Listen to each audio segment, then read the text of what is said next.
அடுத்ததாக குவைத்திலிருந்து சமீர் கேட்குறார், என்னுடைய நீண்ட நாள் கேள்வி, சஜிதா செய்யும்போது கண்களை மூட வேண்டுமா அல்லது திறந்திருக்கலாமா? அது பதில் சொல்லணும்னு கேட்குறாங்க. அதாவது சஜிதா செய்யும் பொழுது கண்களை மூடணுமா திறக்கணுமா அப்படின்னு கேட்டிங்கன்னா, கண்களை வந்து திறக்கக்கூடாது, கண்களை மூடக்கூடாது என்று ஒரு தெளிவான ஒரு தடை ஒன்று இருக்குது ஹதீஸில். தபுரானியுடைய கபீர் தபுரானியில் இருக்குது. எப்படி இருக்குன்னு கேட்டால், இதா காம அஹதுக்கும் ஃபி ஸலாத்தி, உங்களில் ஒருவர் தொழுகைக்கு நிற்பாரையானால் பொலா யகமில் ஐநேகி, கண்களை மூட வேண்டாம் அப்படி இருக்குது. ஆனால் இந்த ஹதீஸ் வந்து சரியான ஹதீஸ் இல்லை. தடை செய்து ஒரு ஹதீஸ் வந்திருக்குது. அந்த ஹதீஸில் வந்து அறிவிக்கக்கூடிய ஒரு ஆளில் அபு ஹைசமா முஸாப் இப்னு சயீத் என்பவர் அறிவிக்கிறாரு. இவர் ரொம்ப பலவீனமான ஒரு ஆள். இவருடைய அறிவிப்புகளை ஏற்றுக்கொள்ள மாட்டாங்க. அப்போ சரியில்லாத ஆள் கண்களை மூடக்கூடாதுன்னு தெளிவான வாசகம் வந்தாலும் அறிவிப்பாளர் சரியில்லைங்கிறதுனால இதை வைத்து முடிவு எடுக்கக்கூடாது. வேறு என்ன ஆதாரம் இருக்குதுன்னு பார்த்தீங்கன்னா, பொதுவாக தொழுகைக்கு ஒரு விதி இருக்குது. என்ன விதின்னு கேட்டால், சல்லு கமா ராய்த்து முனி உசல்லி. ரசூல்லா என்ன செய்கிறாங்க, அந்த மக்களுக்கு தொழுது காட்டுறாங்க. தொழுது காட்டிவிட்டு என்னை எவ்வாறு தொழ கண்டீர்களோ அவ்வாறு நீங்களும் தொழுங்கள். அப்போ நம்ம தொழுகிறதுக்கு என்ன செய்யணும்னு கேட்டால், ரசூல்லா சொன்னது மட்டும் தொழுகையுடைய சட்டமாகாது, அவங்க செஞ்சதை நம்ம கடைப்பிடிக்கணும். இப்போ ரசூல்லா நமக்கு என்ன சொல்லியிருக்கிறாங்க, நான் எவ்வாறு தொழுகிறேனோ அவ்வாறு நீங்கள் தொழுவுங்கள்ட்டாங்க. அப்போ ரசூல்லா தொழுத தொழுகையில் கண்ணை மூடி இருந்தாங்களா திறந்துருந்தாங்களா? கண்ணை மூடினார்கள்னு ஒரு ஆதாரம் காட்ட இயலுமானா காட்ட இயலாது. கண்ணை திறந்திருந்தாருன்னு காட்ட இயலுமானா நிறைய பரக்கத்தாக காட்டலாம். அப்போ ரசூல் ஸல்லல்லாஹு அலைஹி வஸல்லம் அவங்களுடைய தொழுகையில் வந்து கண்களை வந்து திறந்திருந்திருக்கிறார்கள். கண்ணை மூடிக்கிட்டு அவங்க தொழுவலை. அவங்க கண்ணை திறந்து தொழுதாங்கன்னா அப்போ தான் நீங்களும் தொழுவணும்.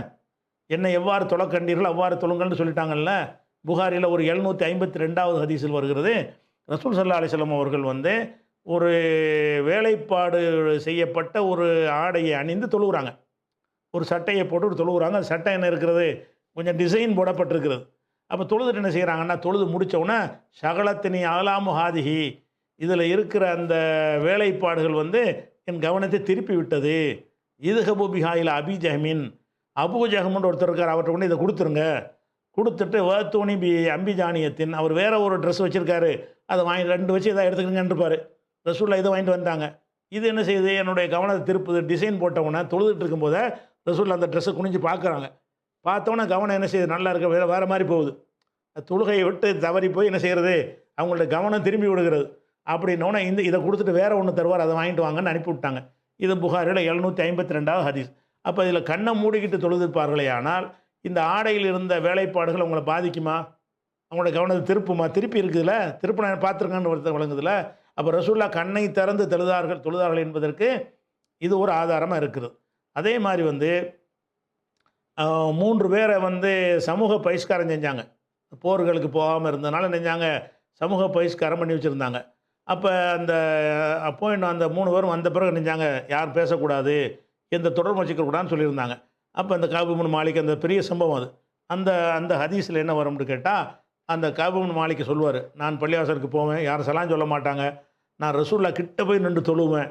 தொழுவும்போது என்ன செய்வேன்னா, நான் அப்படி கல்ல பார்ப்பேங்கிறார். பார்த்துக்கிட்டு ரசூல்லா நம்மளை பார்க்குறாங்களான்னு நான் என்ன செய்வேன், கடை கண்ணால் அப்படி பார்ப்பேன்.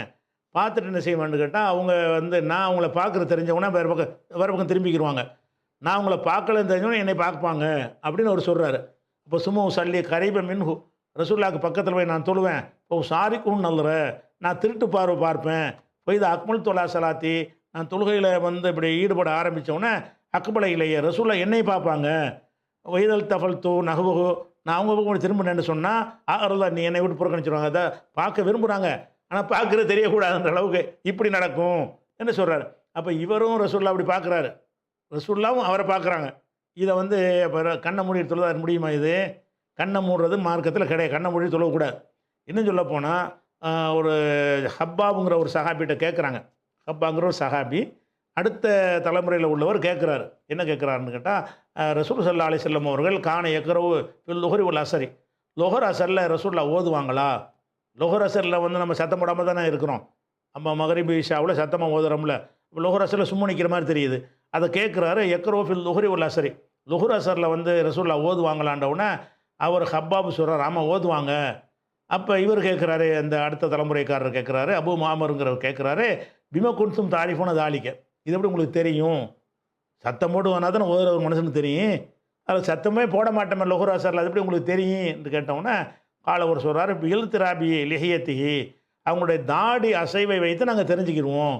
அது ஓதுனா வாய் அசையும்ல, வாய் அசைகிறது தாடி அசைவு. தாடினா என்னது, நேர் பின்னாடி இருக்கிறாள் பார்க்க முடியாது, கொஞ்சம் சைடில் இருக்கிறாள் கடைக்கனால பார்த்தாங்கன்னு வைங்க, வாய் அசைகிற தாடி அசைகிறத வைத்து ஓதுறாங்க. ஓதுனா வாய் அசையும் தாடி அசையும் தெரியும்.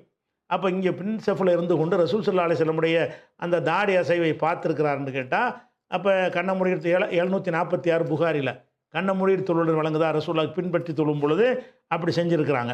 அதே மாதிரி வந்து ரசூல் ஸல்லல்லாஹு 750 ஹதீஸ் புகாரில், மாபால் அக்வாமின் எர்ஃபோன் அபுசாரகம் இல்லை சமாய், என்ன சில பேர் பார்வையை வானத்துக்கு மேலே உயர்த்துகிறார்கள் தொழுகையில், அதை தவிர்த்து கொள்ளுங்கள்.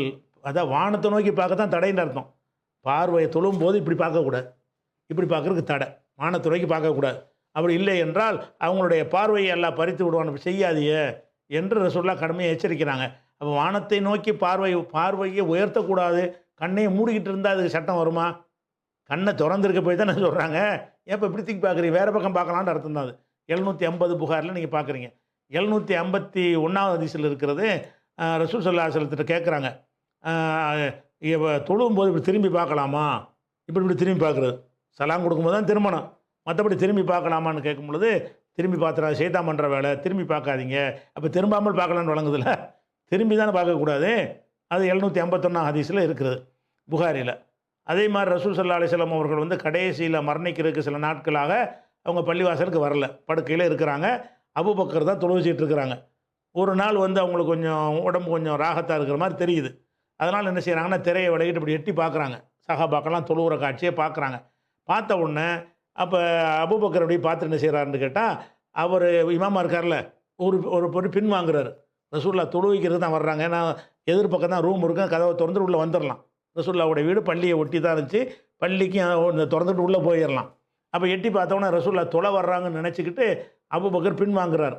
ரசூலுல்லாஹ் நினைச்சிட்டாங்கன்னு கேட்டால் அவர் சைகை மூலமாக அப்படி காட்டிட்டு போயிட்டாங்க. அதான் அவங்க கடைசி இது, அதுக்கு அன்றைக்கி மொத்தா போயிட்டாங்க. மரணிக்கிற அன்றைக்கி இப்படி பார்த்துட்டு போனாங்கன்னு வருது. இப்போ அபூபக்கர் வந்து அதை பார்த்து ரசூலுல்லாஹ் வந்து இப்படி தெரியுது, ரசூலுல்லாஹ் வர்றாங்கன்னு தெரிஞ்சவொன்னே பின் வாங்குறாருல, முன்னாடி கண்ணை பொத்திக்கிட்டு தொழுதாருன்னா அப்படி தெரியுமா? முடிச்சுட்டு தான் தெரியும். அதெல்லாம் ஒன்று இருக்குது. அதனால் வந்து கண்ணை மூடுதல்ங்கிறது வந்து இறையச்சம் உள்ளது அப்படிலாம் தப்பாக நினைக்கிறாங்க. கண்ணையெல்லாம் மூடக்கூடாது. இன்னும் சொல்ல போனால் போர்க்களத்தெல்லாம் தொழுகிறோம், போர்க்கள தொழுமெல்லாம் என்ன செய்கிறான், வந்து ஆயுதங்களை வச்சிடாதீங்க, ஒரு ரக்கா தொழுவோம், ஒரு சாரார் சண்டை போடுவாங்க, ஒரு சாரார் தொழுவும் என்ன செய்கிறவங்க, நீங்கள் உங்களுடைய ஆயுதங்களை கவனமாக வைத்துக்கொள்ளுங்கள், எதிரிகள் வந்து உங்களை தாக்கி விடுவாருன்னா கண்டிப்பாக முடிச்சுக்கிட்டு இருக்கணும். இப்படி கவனம் எவனா வர்றானா போகிறானான்னு பார்க்கணும். அப்படியான கடமையெல்லாம் தொழுகையில் இருக்கும்போது அப்புறம் இப்படி கண்ணை மூடிட்டு தொழுகிறது, கண்ணை மூடிக்கிட்டு தொழுவே கூடாது, கண்ணை திறந்து தான் தொழுவணும். சரியா? சரி.